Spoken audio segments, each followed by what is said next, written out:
So we continue with our class Hilchos Deos, and I think it's the last chapter.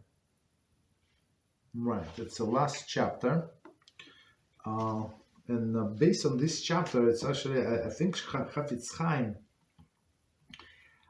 based a lot on this chapter. His Chafetz Chaim, and his Sefer Chafetz Chaim on this chapter. It's chapter number 7. Let's do the first halacha and then go back.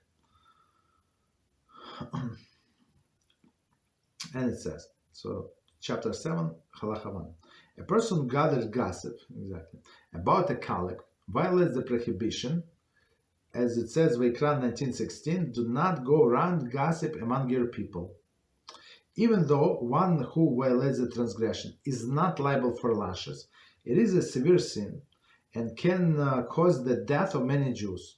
Therefore, the warning, do not stand still over your fellow man's blood, is placed next to it in the Torah, the same place. See what happened because of Doik Haidami.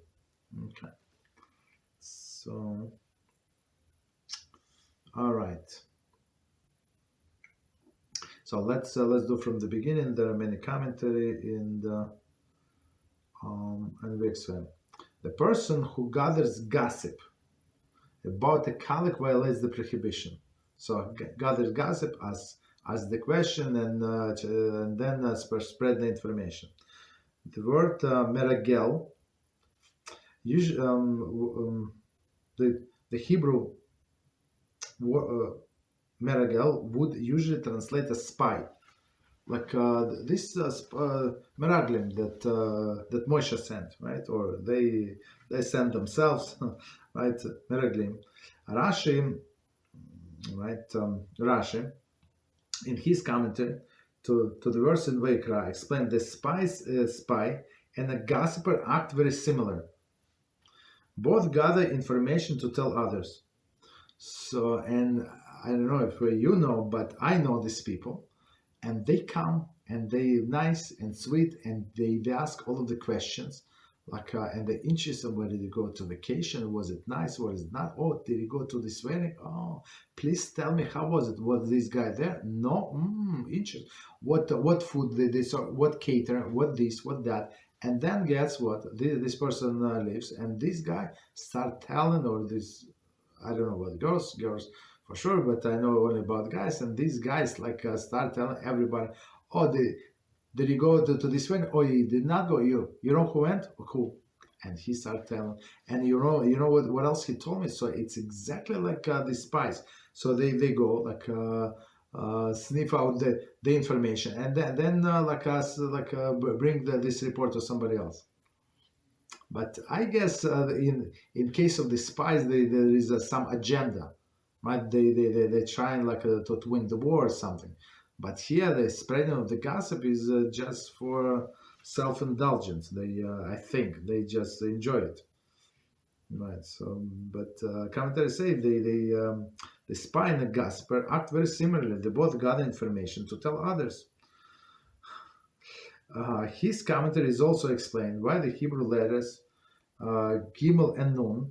So Gimel and Nun, if you think about it, it's like they very similar in writing. Sometimes interchangeable. So that Rahil, which is usually translated as gossip, is synonymous with regel. Right, so okay. Thus, Psalm 15:3 uses the word regel to mean gossip, and in Shmuel base at 29 to 28 employs the regel means slander. Okay, so we got it. Okay, slander. Okay, we got it. So meaning this word that they use for slander, gossip. Continue. So it's actually not to be a gossiper. It's one of the 613 mitzvot, right?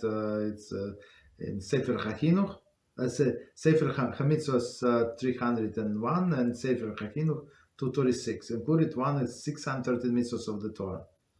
And mentioned in the following halacha, this prohibition includes Lashon Hara.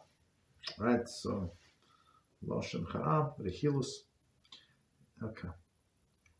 So, and it says, it's actually the words from the Torah, so it's actually the biblical, do not go around gossiping among the people. Again, what is the gossip? Gather information from one place and pass to another. Even though one who violates the transgression is not liable for lashes, and we learned before, we said that only when a person does some action, like physical action, he gets the lashes, except there are a few examples, even when the speech is so severe, this the transgression is so severe, they're also going to get lashes. But as a rule, if it's on a speech, person does not get lashes. Right. Okay, so I'm going to skip some commentary. Okay. Right. So again, even though one who violates this transgression is not liable for lashes, it is severe sin and can cause the death of many Jews. And of course, this very famous example that they give, right, from Deot Hadami, right, Deot Hadami, and they use the verse, do not stand still when your fellow blood is being shed, right? Right, just 1 second. And Deot Hadami, there is a story. Okay, so yeah, see, here's a commentary. Okay, so it says Shmuel Aleph, chapter 22 states how Doeg. So Doeg was advisor of the Shaul HaMelech, right? He was advisor, and as we know, he wanted to actually become the king himself. He was very, very smart man, very smart. One of the smartest people ever lived in this world, this Doeg Hadami. But because of his jealousy, that he wanted to be a king, right, and that he did all of these bad things, like many people died. The way I understand, did he commit suicide? I think he committed suicide. I think so, if I remember. Okay, so right, so again, so Doeg told Shaul HaMelech that Ahimelech, the Kohen, in charge of the sanctuary of city of Nov, gave David food and sword. Right. Okay. I mean, they just simplify the story. So the David was running from Shaul because Shaul wanted to kill him, for sure. Right. He did not advertise, but he decided to kill David, and David fled without provisions, without anything, without arms. And actually, our sages, just a side point, they learn from the stories of when you send somebody off, right? Like a friend, somebody was visiting you, make sure you give him food for the road, right? Especially for a Jew. If for a non-Jew and you live in civilized country, there is no problem, right? They can stop wherever they were, like on the road, and they can buy themselves food. It's plenty of food, restaurants, cafe, like supermarkets. They can buy food. But for a Jew, it's not so simple. It's not so simple. One person wanted to go to Boston, and right, the Jews in Boston. Many Jews in Boston. The Shivas in Boston, right? And he said, "I'm going." And I told him, "Make sure that you have food with you." He said, "Come on, are you kidding me? And there is this shul, there is this rabbi." And I said, maybe there is yeshivas, maybe there is shuls in the Boston. I don't say maybe, for sure. I don't argue, but who said that you're going to stay in exactly the same neighborhood? Right? Who said that you're going to know what supermarket to go unless you do research? Why should you, if you're in a business trip, why should you waste your time to go in a strange city and look for food if you can just take it from home? I mean, logically, of course, person did not listen to me. So he went to supermarket, where it's like somewhere on the internet says there is a kosher department. Yeah, there is a kosher department. It has exactly gefilte fish, and it has matzah and something like a soup or something. Like that's it. Yeah, they call it kosher department. So meaning what? If you send somebody like away, right, or you're going away, make sure that you have food. So because David was starving, he did not have food because this his dear friend, what was his name? Jonathan, right? So Jonathan did not, he was a prince, did not give him food. So now that David came, right, to the city of Nov, and he had to like trick in some sense the Kohen Gadol, Ahimelech, and said that I'm on a mission from Shaul. I'm hired, it's secret mission, so please give me food and I want to eat. I'm about to die, like I'm starving. And they gave him the way, if I remember correctly, lechem chapanim, meaning these breads, the show bread, when only kohanim were allowed to eat. But since it was pikuach nefesh, he was about to die. They give him this food. And Doeg Adami, he was bringing this sacrifice. So he was in the temple, and he overheard. He came to show, like extract some details, like leave them off, right? Because he heard the whole explanation or the whole conversation. The way I understand, he heard the whole conversation between David and Ahimelech. So like Ahimelech did not know. He did not know he was innocent. Right, and he supplied David with food. Of course, he's a general of the king, so he would not give him food, of course. And it was a sword. He would not give him the only sword that they have in the temple. They're not. Of course, they're going to give him. You understand? And but this Doeg Hadami, he twisted everything around, and he said, yeah, they probably also this Ahimelech, the whole city of Nov against you. And Shaul killed everybody in that town. That's a very scary part, right? So meaning this Lashon Hara, right, killed many people. Okay, it was number 5. Okay, so we finish with this very short halacha. So let's do another one. So the problem with the gossipers. Okay, who is a gossiper? One who gathers information and then goes from person to person saying, "This is what so and so said. This is what I heard about so and so." Even if the statement are true, they bring about the destruction of the world. There is much more serious than the gossip, which is also included in a prohibition of Lashon Hara. There is relating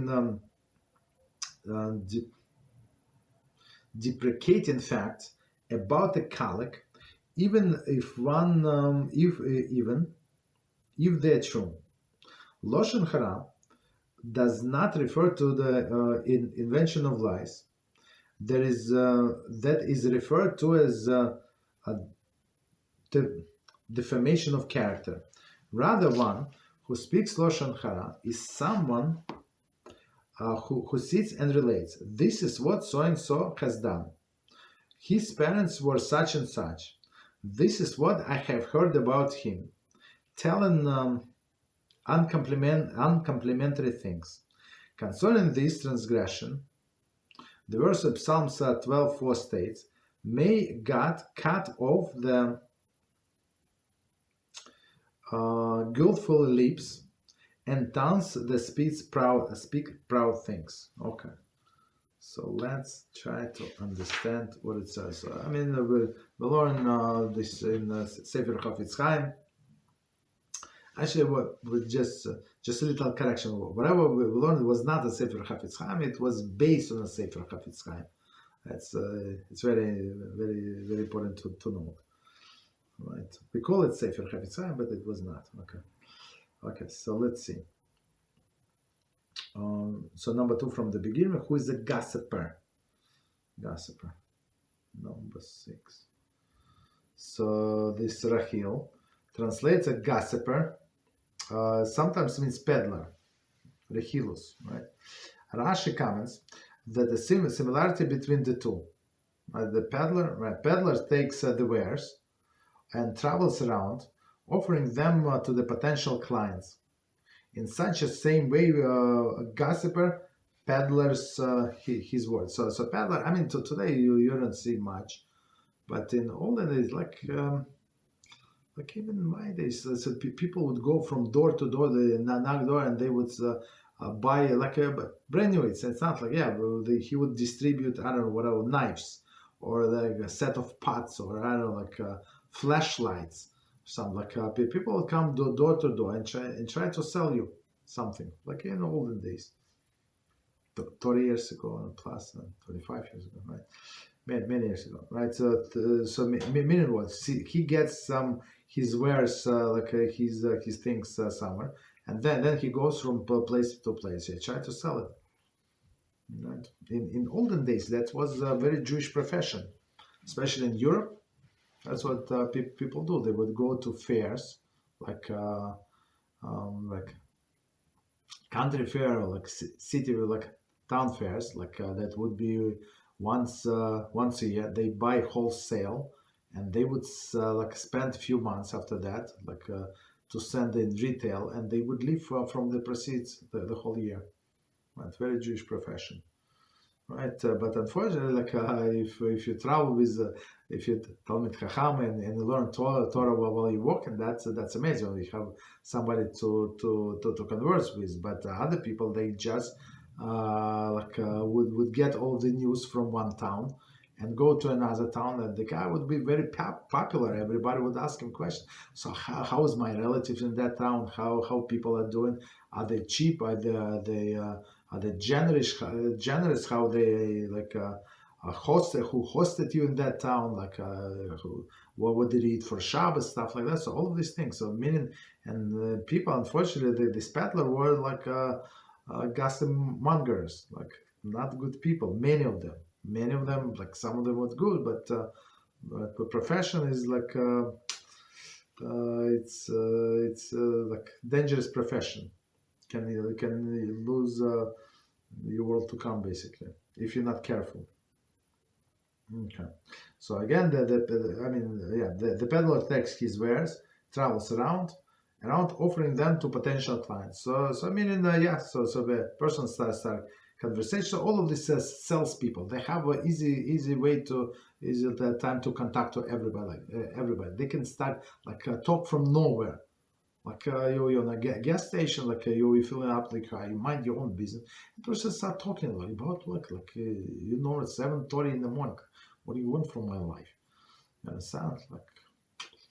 Right, that's all of these peddlers. So why? They try to buy themselves customers. So this guy said, by the way, who is your gas supplier? So what? Yeah, he's trying to sign you up for a different gas supply, or electric supply. All of these people, right? So meaning, because all of these people are gossipers. One who gathers information and then goes to the person, from person to person, saying, "This is what so and so said." So, and again, as we learn in Sefer Chafetz Chaim, I think he's going to speak about, if it's for constructive purpose. Yes, it is allowed. If it's related to that person, can save him from perpetrator, from a bad business, from a bad partner, from a bad shidduch. Yes, it is allowed, and sometimes you have to step up, right, and say that's what's going on, but not in majority of the cases. It's not for constructive purpose. This is what I heard from so and so, right? So that's how he started conversation. Even if statements is true, they bring about the destruction of the world. So Rambam is very, very careful with his words, right? But he says, even if the statements are true, so if it's lie, it would be Motze Shemra, right? But here the statement is true, right? They bring destruction to the world. And commentators say, as in case of Doeg, right? Meaning the whole city of Nov died, right? Were killed, by Shaul, and plus who else? About this non-Jews, Gibeonites, right? I think it was Gibeonites, right? And then later on, some people from or all of the males, I think, or 7 males at least from Shaul's family. So meaning a lot of damage, a lot of blood was shed because of what the Deot did, and then he himself, I think, he committed suicide. Okay, number 7. Continue. There is much more serious sin than gossip, right? Meaning this Lashon Hara, which is also included in Prohibition Lashon Hara. Okay. There is a related deprecating fact about the colleague when even though it is true. So even though it is true, and he's for example, as Chafetz Chaim brings, say that somebody is not he does not he's not doing so good like financially, so I'll lend them 2,000. Like, why do we need to say that? Like, who cares that? Like, and now people would think, oh, he's not doing so financially. I would give him a job, but this job is required to him to say like sometimes be on a cash register. But you know what? He's probably not responsible. Maybe he's stealing, and maybe this and that. And guess what? Because of this irresponsible statement, this person is not going to get a job, right? Or like he's looking for a shidduch. Oh no, this guy like he's weak financially. Oh, weak financial. No, why would I want for my daughter somebody who cannot manage finances? Like, why? Of course, I don't want this person. And because of this, like this useless statement, right? That he's not going so good. Maybe he just lost his job. Maybe he's 2 months of this job. Like that's it. So guess what? He depleted his savings or 3 months whatever. So that, but does not mean that he's like an irresponsible person. Right now, he's in bad situations. He needs to borrow money, but that's it. So don't draw any conclusions from that. You understand? But is it true? 100% true. Right? Is it the huge damage? Absolutely. Right. So let's do number 8. And it says about Lashon Hara. Commentary saying, in his commentary to Mishnah Avos 116, Rambam writes, since I have mentioned Lashon Hara, I will explain it, because people are terribly blind about the matter. It is very serious sin which people frequently violate. Right. Okay. So in Chafetz Chaim, of course, he picked it up and he developed it to the separate teachings, and it's amazing. Like, how come it says many times. Rambam said it. Other sages in Talmud said how the horrible the state of Lashon Hara, but nobody put it like a compile in one place. Right, very interesting. All right, so this Lashon Hara, there is a related deprecating fact about the colleague, even if they are true. Commentary. It appears that Lashon Hara is more serious than gossip, because Lashon Hara because in Lashon Hara, one's intent is obviously defamatory. Okay, so meaning he's trying like to speak bad about another person. So it's not like he's just reporting the news like in general, but like it says something negative in passing. So he's like pre-calculated, I guess. Radbas in volume 5 response to 1374, right? And it says, sees Lashon Hara as more serious than gossip. Gossip meaning rechilus. Rechilus, it's actually second part of Sefer Chofetz Chaim. So first is Lashon Hara, laws of Lashon Hara. Second is rechilus. So rechilus is just to remind us, is when a person said what somebody said about him. And so he said, "Oh, you did not go like yesterday. It's very good that you did not go. It's very good that you did not go because you know what happened. What they say about you. Psh, well, right. I know you. I know you. You would not get quiet. You would not be quiet if somebody like say it in your face. Yeah, you would be very upset. So and like so somebody like test me just recently, without knowing, one of our students, and he said that this person said it's very good that you don't speak to these people.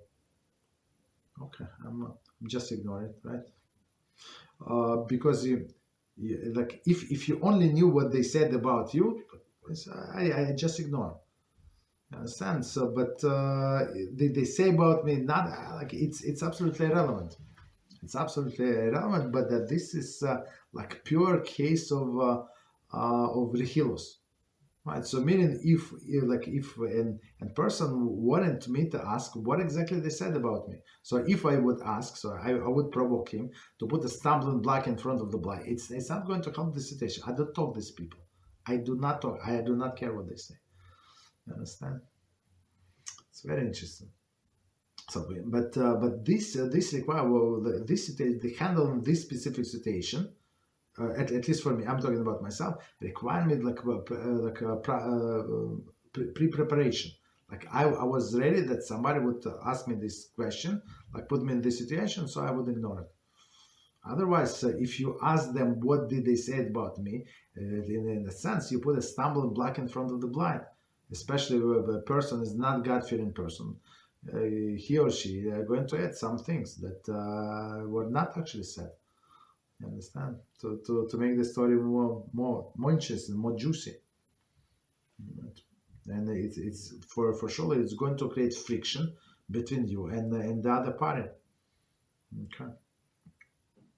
So it's very practical. Okay. So again, the Radvas sees Lashon Hara more serious than the gossip. Okay. Gossip is rehilus, right? Rehilus. Because it often does not involve the alternative motives. Okay. Generally, again, so Radvas sees Lashon Hara more serious than gossip because it often does not involve alternative motives. Okay. Generally, a person relates gossip in order to derive benefit from the person whom he tells. So meaning this person gossip again ridiculous. So this person is trying to show that I'm your friend. Look, I'm on your side. Oh, you. I know maybe you. I know maybe we have like bad start, but you know what? I like you very much. I admire your honesty. I admire you, and I admire your family. The things that you do, that's why I have to tell you. I will have to tell you what these Romans said about you. I have to tell you. Look, I cannot be quiet. And he started telling you what Reuven said about you. Meaning create this very like a bit situation with a big friction and maybe hate. Understand? So that's meaning this person derives to this Rahil, the person who speaks Rahil, so he derives benefit. Why? What benefit? He wants to be your friend. He wants to show that he's on your side. In a contrast, Lashon Hara involves committing a sin without motive, so the personal benefit. So he just say that this person is fat, this person is lazy, and they all like that. The whole family is like that. You know, and did you know the end? Oh, you did not know? Oh, you're too young. She passed 1 year ago. She was such a lady, you know. So meaning the person does not derive any benefit like per se, but the damage is huge. Okay. There is transgression for the sake of transgression, meaning transgression for the sake of transgression. Person likes I don't know, attention, and some people who I don't know who are seeking for attention, they would lower themselves or to this Lashon Hara and Rehilos. right? And but in their mind, they're trying to be they're trying to be like to be friendly. I'm saving that person because people speak behind his back, right? So like in my mind, when I ignore what that person said, and I did not, I was not provoked. But I thought about like what is going to change if I find out, even if these people said, I'm not sure what they said, I do not care. But even if how it's going to change my life? It's not going to change. It's not going to affect me in any way, shape, or form. You understand? But if I knew, maybe I would treat them differently. So that's the thing. Okay, continue. The next paragraph.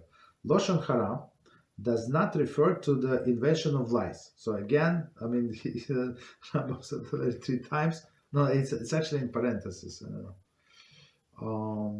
Right. So meaning what? That Lashon Hara, it is true. So it says in commentary, for this reason we have left the term Lashon Hara in Hebrew without translating it.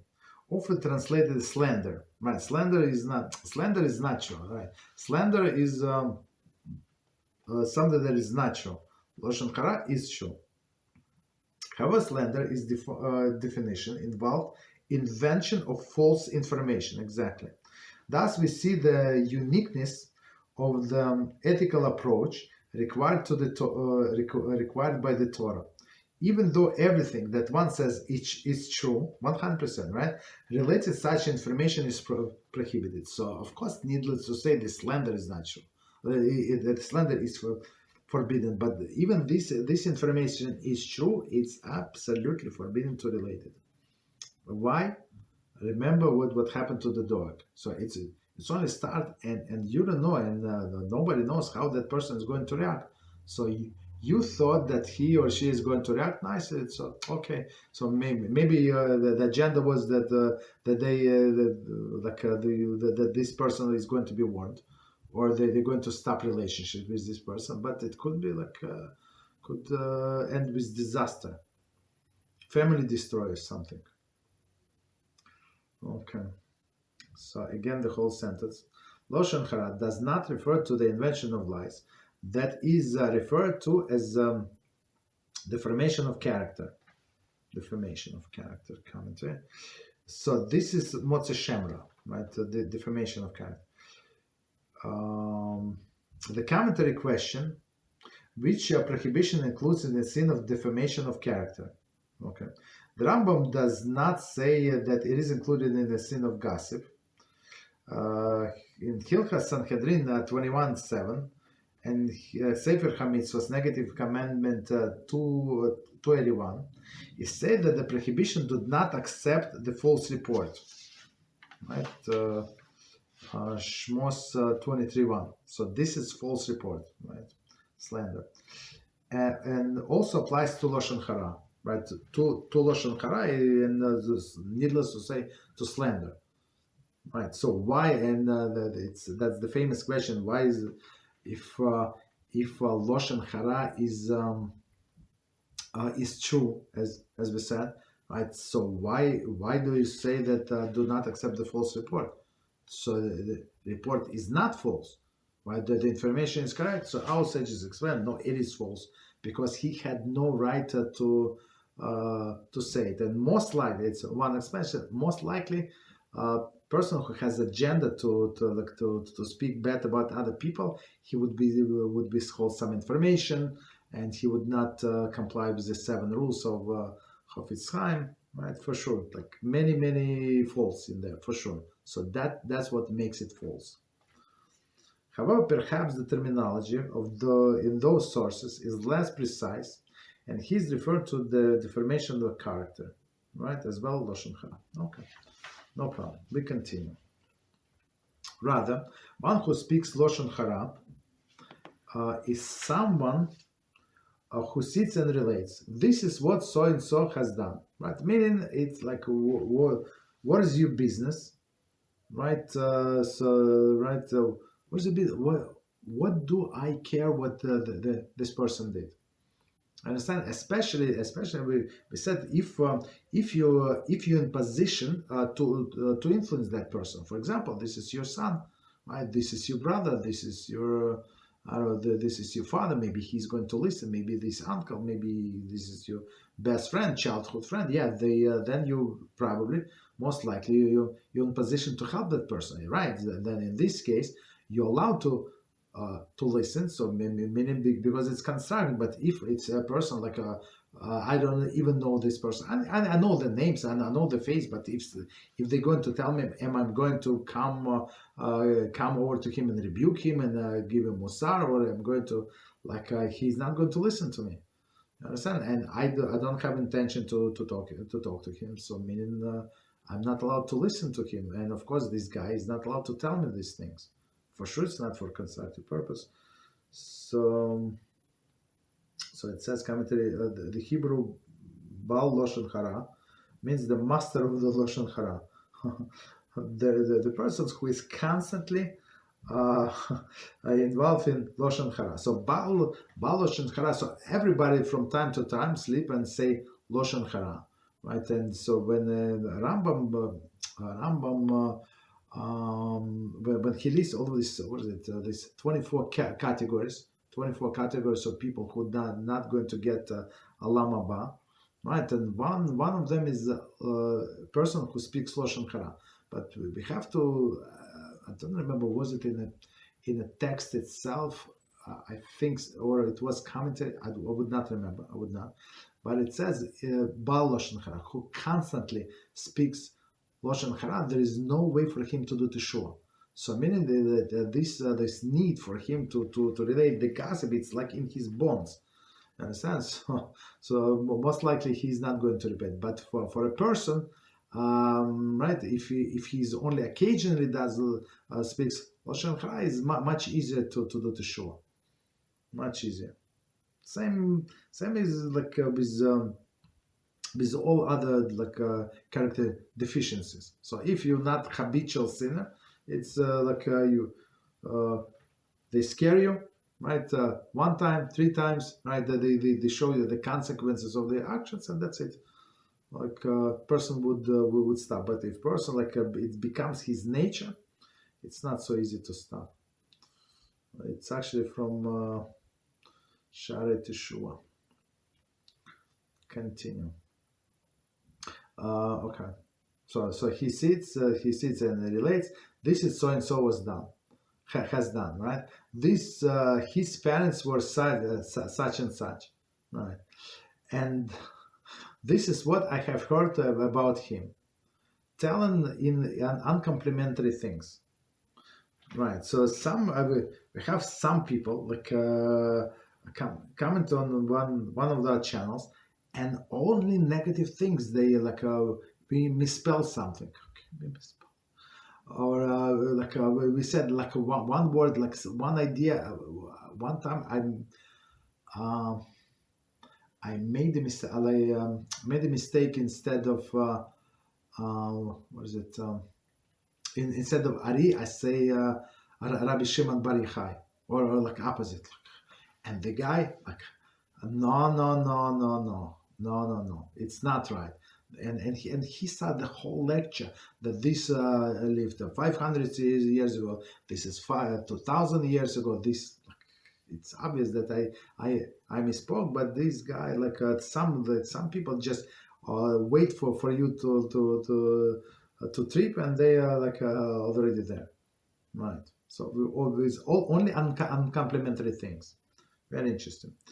So commentaries say it's number 13, Arachin 15b. So Talmud states what is considered Lashon Hara. For example, a person's asking another, where can I get fire? So that's an amazing example, right? Where I get fire. So in olden days, as we said just I don't know, a few classes ago, right? It says that there were no matches, right?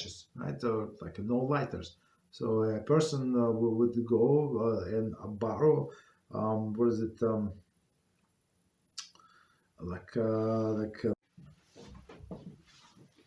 So in olden days there were no fire. So a person would go by like take the call from somebody, right? To call and start the fire. So meaning this person asked, where can I get the active fire, right? Who maintains constantly the fire, right? And and the latter, and the guy reply, where is the fire? In so and so's house, where there is an abundance of meat and fish, and they're always cooking there, right? Always cooking there. So meaning, you see don't you see the smoke coming out of the chimney constantly? They're cooking fish, they're cooking this and that. So meaning it could be like this statement. It depends who said it, like with what tone of voice it was said and whom it was said. So it could be like it's Achnasas Orchim, meaning possible. They constantly have guests, like poor people stay by them, like widows, I don't know, all of these orphans stay by them. Look, a lot of people constantly need to cook something. Different people come and leave different times, so you need to constantly food. So then this statement will be complementary, right? Achnasas Orchim, like it's a big mitzvah, right? On one hand, on another hand, maybe they're gluttons. They constantly eat. They eat meat 3 times a day. They're such rich people. They eat fish and meat, and like we hardly have money for bread. And look at that, and they constantly eat meat. So this thing is considered to be Lashon Hara. So even unintentionally, maybe he did not mean anything bad, but that's how it sounds. Okay. So number 13. Let me check time quickly. Okay, perfect. Okay, so let's stop here. To be continued. So let's do 5 minutes break, and we continue with our topics after the break. 5 minutes.